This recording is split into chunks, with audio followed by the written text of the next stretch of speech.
This is The Future Of, where experts share their vision of the future and how their work is helping shape it for the better. I'm Jessica Morrison. I'm Amelia Searson. Sex education may vary drastically from school to school and generation to generation. It encompasses an array of topics like gender identities, intimacy, reproduction, and something of particular importance right now in our national debate, consent. With the ongoing discussion about the effectiveness of sex education in Australian schools, perhaps the most important question we should be asking right now is how do schools influence our understanding of the concept of consent? To discuss the topic of sex education with us today is Dr Jacqueline Hendriks from Curtin University, who researches in the areas of sexuality and sex education. Thanks for coming in today, Jacqui. Thank you for having me. So Jacqui, just to get us started, which topics come under the umbrella of sex education? So in a school context, we really think sex education needs to start in those very early foundational years. So in kindergarten and pre-primary, it's really basic concepts about understanding our bodies, being able to label our body parts, being able to use the correct phrasing without shame or embarrassment, understanding our various emotions and feelings, how to be a good friend, and how to engage in respectful relationships with each other. And that's just something that you then build on in an age-appropriate way. So perhaps towards the later years of primary school, we teach students around the process of puberty and what that actually involves. And then as we move into high school, really uncovering and unpacking sexual encounters and how to reduce the risk of sexually transmitted infections and pregnancies. And again, just how to engage in respectful relationships. All the way through, it's teaching young people around media literacy as well, and just being very critical of all the images and media that we consume. Sex education in schools has undoubtedly changed a lot over the decades. Does your research suggest that it needs to change more? I think it's a lot broader than what it was when I first came into this space. I think I started off really wanting to work in sex education because I felt it is important to reduce rates of sexually transmitted infections and unplanned pregnancies. But obviously there's a whole range of issues that young people need to navigate as they engage in various sexual encounters. So with the expansion of sexting and access to online materials, being able to navigate that space safely, being able to engage with each other respectfully is really important. But we also know that we've got very high levels of family and domestic violence and intimate partner violence that happen in Australia. So being able to give young people skills to navigate that as well, because they might be experiencing that at home, might be something that's happening in their families, or giving them the skills to be able to navigate relationships for themselves so that they can be as respectful as possible. And we also know that we've sadly got very high rates of child sexual abuse as well that happens. So it's a topic that we probably used to ignore and we need to spend more time focusing on as well. It's so important to equip students and young people with all of those skills. I know that I'm currently doing an intro to sexology unit here at Curtin, which I would definitely recommend if anyone has the opportunity to do it, then definitely do it.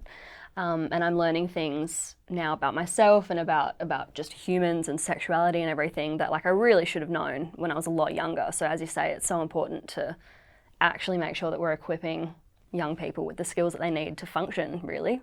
Yeah, and I think by teaching them about this is not necessarily going to encourage them to go off and do a whole range of diverse different things. It's just giving young people an appreciation of the diversity that's out there and giving them the full science and all of the evidence that they can make the safest decisions for themselves.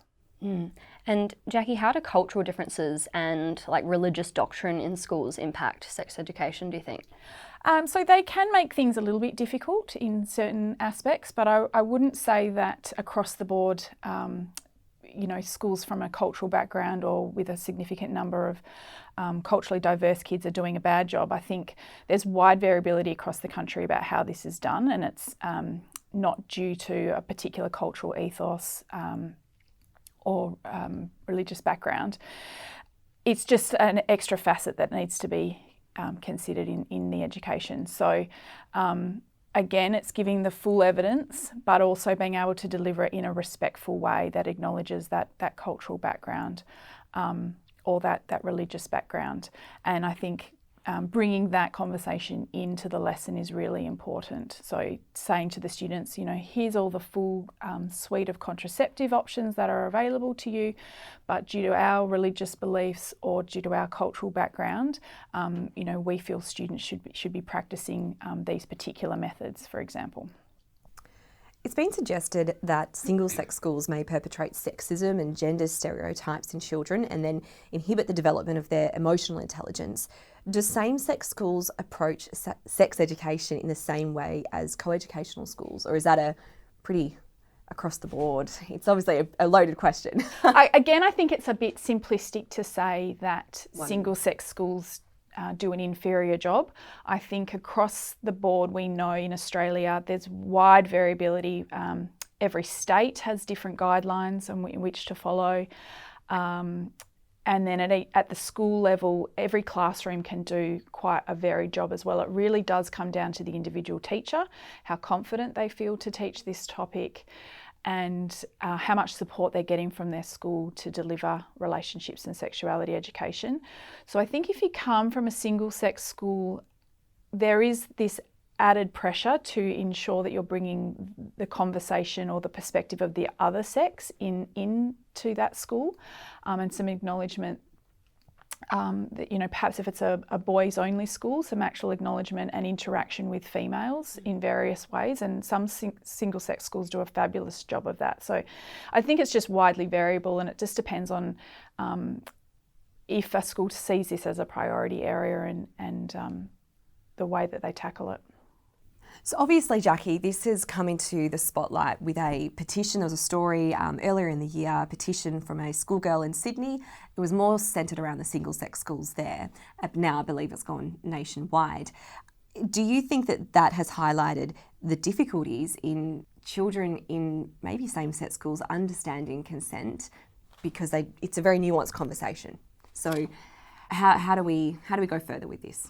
So again, it comes down to the overall school culture and whether they see it as a priority or not. Sometimes if you go to a school where there is only one gender, or you go to a school where there's a lot of affluence, that can perpetuate some stereotypes. It can perpetuate some messaging around privilege and expectations.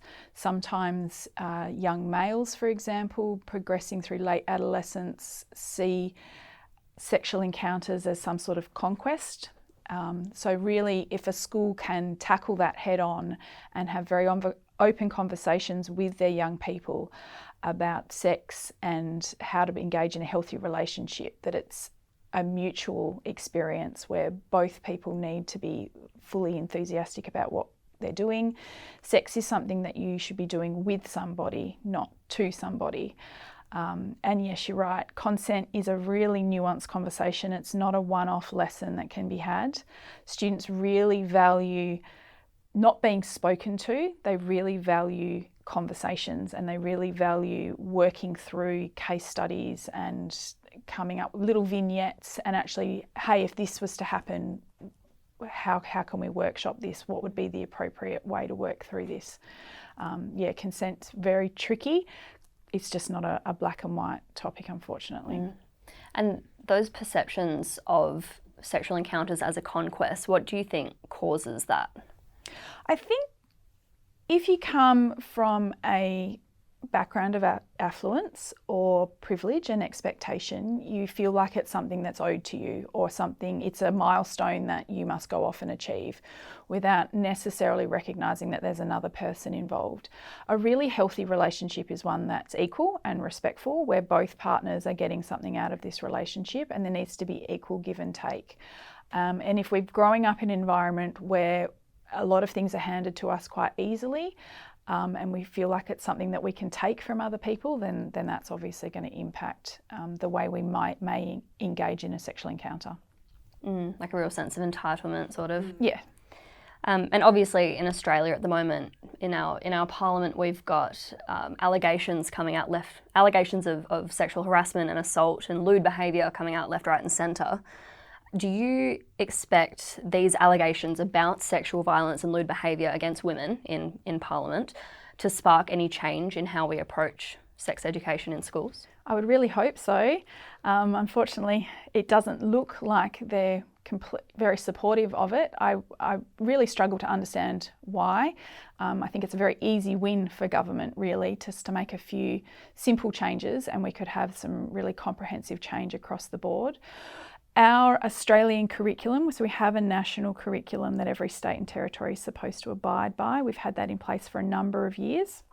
It's actually under review at the current time. So they are currently looking at the health curriculum at a national level at the moment. And I do feel confident that we're going to see some stronger language in that document around consent education. Previously, it's talked about respectful relationships, but the language has been quite vague. So, it could just be being respectful to each other without being specific and saying we need to teach students how to discuss consent in light of a sexual encounter. So I'm hoping that the language there will change and tighten up, and hopefully we'll see schools taking this as a bit more of a priority. What I feel is lacking at the current time, which I would love to see change, is actually making sure our teacher training organisations are really gearing teachers up to feel equipped to teach these lessons. I really don't think anyone should be teaching this sort of thing in a school if they don't feel confident. Our own auditing and reviews, my own research has shown that the vast majority of teachers come through the pre-service stage without ever really being given any support to teach health, let alone the pointy area of sex education. So I really think that needs to change. I think every teacher, regardless of what specialty you go on to teach in a school, needs some basic understanding of relationships and sexuality education. They're going to be face-to-face with young people every day of their working career. So some basic education for every teacher, and then more specific training if you were to be a classroom teacher of relationships and sexuality education. Does Australia's sex education curriculum need to include more on sex positivity, LGBTIQ plus relationships and intimacy? So we routinely ask young people in Australia for their feedback around our sex education, and they've always told us that it's very heteronormative. So it's very much this expectation that there will only be a male and a female in the encounter, that it will involve a penis and a vagina, and any conversations outside that spectrum are very limited, or they're dealt in a very one-off cursory way. So yes, across the board, our same-sex attracted and gender diverse young people tell us constantly that they don't feel represented or acknowledged. So we're not equipping them with the skills that they need to engage in safer sexual relationships. But it's also an acknowledgement that this diversity exists, and that we need to be an ally to our same-sex attracted and gender diverse peers. There will also be school teachers who are same-sex attracted and gender diverse. There will be family members. So it's not just for the LGBTI students themselves. It's just for the wider community. I've definitely, sorry to plug this intro to sexology unit again, but I've definitely found, because I'm studying journalism and I want to be a journalist, and being able to use the supportive and celebratory language surrounding sexual diversity and gender diversity is so important, and definitely should be taught in schools, as you say. Yeah, we just need to learn to affirm diversity. That's the language that we use, that there's this wide spectrum of practices and identities and experiences, and all are valid and all can be safe and healthy. And yeah, just to affirm that this exists. So Jacqui, if the sky was the limit, how would you create change on a global scale? I would really like to see Australia follow the lead of some other countries that have really led the way in relationships and sexuality education. So a lot of the Nordic countries have always had quite a progressive approach, which has been lovely and has very clearly demonstrated positive sexual health outcomes. Their young people delay the age at which they first engage in sexual activity, and they go on to have much healthier sexual relationships, much lower rates of STIs, much lower unplanned pregnancies. Places like the Netherlands as well. England has recently enacted mandatory relationships and sexuality education, so there's been a quite their government has made it very clear that this is a priority area for them, and that every school is responsible for teaching this sort of content. Doesn't matter if it's a primary school or a secondary school, it can be a religious or a non-religious school. Every school has to address relationships and sexuality education. In addition to having relatively well-written curriculum, which I would love to see Australia follow, they've also made it mandatory for every school to develop a specific relationships and sexuality education policy. So that each school has got to design their own policy in this space, and each school has got to do that in consultation with their parents, which I think is really important. And it means that the content can be tweaked or amended in a way to be appropriate for each school setting, because we know that every school is quite different. So, and it involves the parents as well, which I think is really lovely. It also means lessons around same-sex attraction and gender diversity are not allowed to be treated as a one-off standalone topic. They have to be integrated in an age-appropriate way across every year of schooling. And the other thing I like about the model in England is that as part of the regular review process that a school goes through, where some independent body will come in and have a look at how that school is functioning, one of the roles of that auditing body is to specifically look at their delivery of relationships and sexuality education. So we could have the most fabulously written curriculum here in Australia, but we don't necessarily have teachers who are trained to deliver it, and we don't actually have anyone looking at what's actually happening in the classroom. So I think those things need to change as well. You've touched on this a couple of times now about teacher training. Mm-hmm. So if we're looking at the future of sex education, it seems to me that your thoughts on this, being an expert in this area, is teacher training. So what are some of the research that you're doing to sort of further this? You've mentioned, or we spoke earlier about the RSE project that you're doing. So the RSE project stands for Relationships and Sexuality Education Project. That is a group that is housed here at Curtin University. We're funded by the West Australian government. They recognise very early on that teachers are not well trained and supported in this space. So our role at the RSE project is to build the capacity of schools to deliver relationships and sexuality education. We offer a whole range of different training opportunities. We actually have a unit here at Curtin University for education students. So when you're training to be teachers, you can do a unit, one full semester, that focuses on sex education. It's incredibly unique. There's only 2 others like it in the country. And as I said, most teachers don't get access to this sort of education before they hit schools.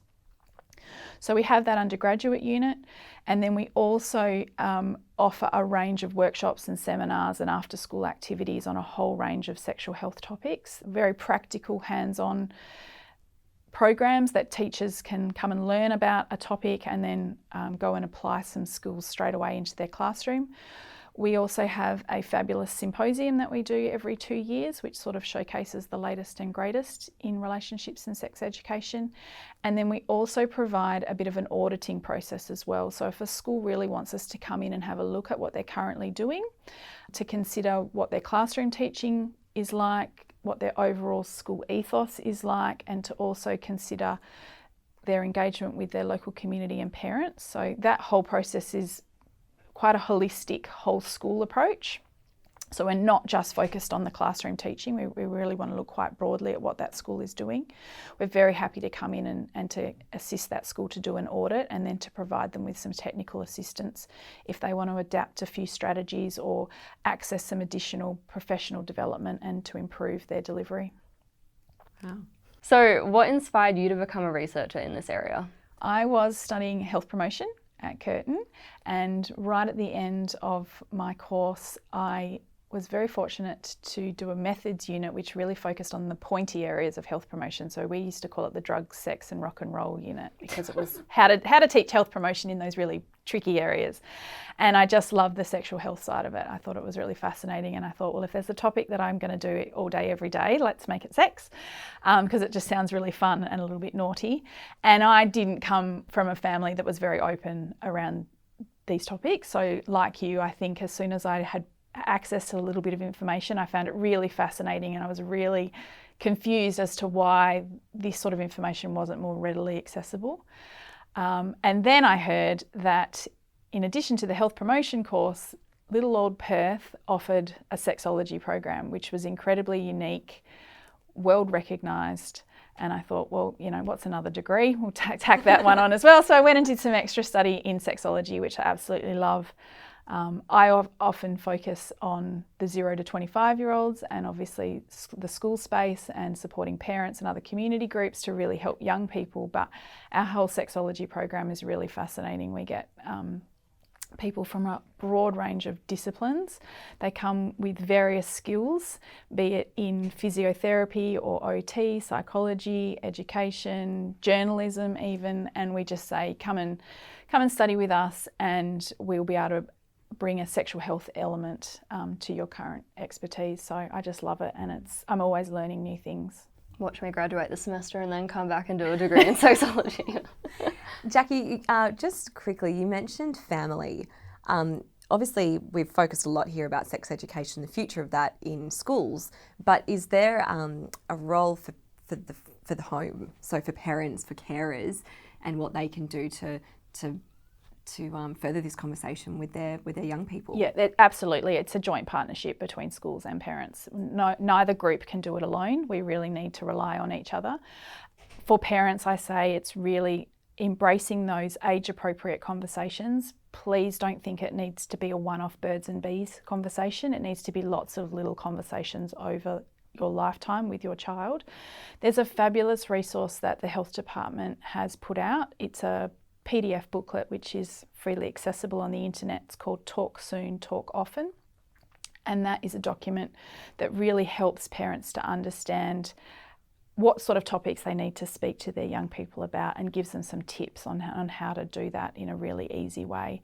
And also parents to recognise that even if they've got the best of intentions and want to have lots of conversations with their child, if for whatever reason their child's not receptive to having that conversation with mum or dad, just making sure your young person is geared up and understands that they've got a much broader support network as well. So perhaps there's older siblings, aunties and uncles, who are the reputable websites, do you have a good family doctor? So just as that child gets older, to recognise that there's other places that they can go to seek support and to speak to people about these topics. Thank you so much for that, Jacqui. That's where we'll leave the discussion for today. But if any listeners would like to learn more about your work or even be involved in your research, how can they reach out to you?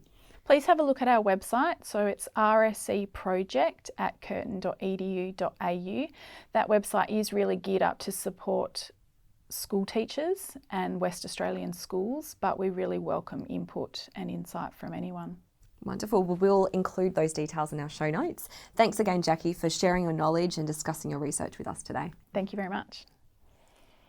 You've been listening to The Future Of, a podcast powered by Curtin University. Leave us a comment wherever you find this episode. We'd love to hear from you. And if you've got something out of the episode, please rate us. Bye for now.